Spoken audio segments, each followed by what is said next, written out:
My fiancé demanded I do something for him, and when I said no, he pulled me to the floor and kept demanding it, and now he is being extra nice and told me not to tell anyone about it.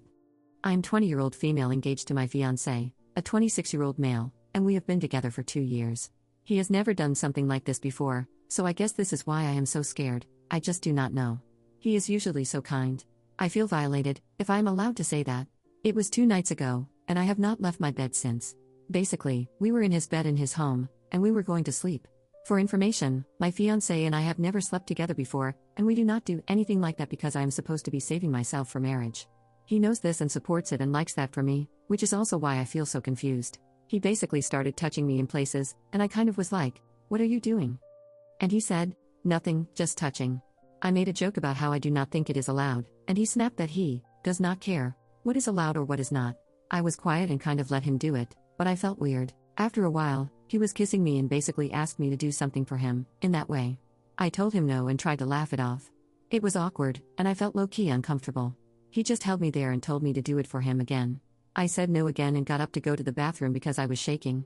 He followed me and said that I could not leave the bathroom unless I got down and did it for him. I kept saying no, and I honestly thought he was joking for a minute, but he was serious. He closed the door and blocked it. He said he would wait all night. I said me too, and we just stood there for a while. Eventually, I sat down on the edge of the bathtub, trying to prove how I would seriously wait. He grabbed my shoulder and literally pulled me really hard onto the ground. I hit my knees hard on the tile, but he did not ask if I was okay. I had to do what he wanted, and the entire time I was just so sad and scared and embarrassed and uncomfortable, and it was an uncomfortable and awkward and painful experience all around. He was much nicer the rest of the night and apologized for hurting my knees. He told me not to cry and not to tell anyone because he still wants me to wait until married, and they might think we did not. He said stuff like that stays between couples, which I understand. I went home the next morning, and my mom asked me if I was okay. I said yes. I have not told anyone because I am ashamed. I feel low-key violated, but I also know I was not supposed to do anything like that, so I do not want to tell anyone I did. I am just confused, I think. Would I be awful to tell my mom what he did?